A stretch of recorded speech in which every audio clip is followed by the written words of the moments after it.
sistemin paralel numërimit votave që e quajmë ne, për shembull ndërsa Kosova ka zhvilluar nivelin e demokracisë, sidomos kësaj zgjedhore, edhe ne do të thotë në 2-3 palë zgjedhjet e fundit tani nuk i mbulojnë gjitha vendvotimet, do të thotë nga viti 2019 kujtoj, paraprakisht ne kemi pasur nga 800.000 vëzhgues edhe deri në 6.000 vëzhgues për të mbuluar gjitha vendvotimet, ndërsa nga viti 2019 tani punojmë në sistemin paralel të numërimit votave, që për shembull në zgjedhjet e mënd shkurtit do të në këtë vit kemi pasur rreth 600 vëzhgues, edhe duke përdorur metodologji dhe mostra kemi arritur të paraqesim si më thonë gjeturat gjatë asaj dite, po edhe rezultatet zgjedhore do të japim mjaft të sakta.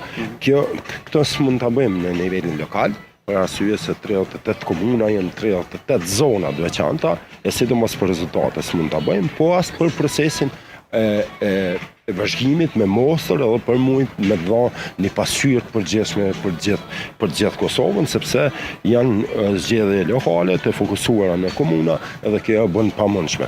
Do të për të pasur kjo kërkon një mision edhe një angazhim shumë më të madh të vëzhguesve dhe numër më të madh të vëzhguesve për ta pasur një pasqyrë reale mbi gjithë procesin i cili zhvillohet brenda ditës. Kjo është ajo diferenca.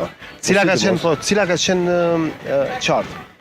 Cili ka qenë procesi më sfidues për juve, procesi zgjedhor? Koha kur ishte bërë ajo vjedhja industriale? Apo 2007? 2007 se kanë pasur ndërkombëtarët në dorë më shumë procesin? Po, për kemi pas për herë parë 3 palë zgjedhje, do të zgjedhje parlamentare. Në njëjtën kohë për herë parë do të kryetari filloi të zgjedhë. Kto kanë qenë zgjedhjet 2010, ato që po e thoni industriale, do të ajo ka qenë, normalisht ne kemi pasur atë 6.000 vëzhgues. Edhe jemi detyruar 6.000 jemi detyruar si Kosovë, do të në atë kohë të përsërisim në 4 komuna ose 5 komuna nëse rikujtoj, madje atëherë për shkak të shumë spekulimeve të cilat janë bërë, ne kemi bërë edhe vëzhgimin e transportit nga secila qendër e Kosovës deri këtu, që kjo nuk ndodh në vend ta quaj kështu me një demokraci pak më stabile, por të na tek ne ka ndodhur.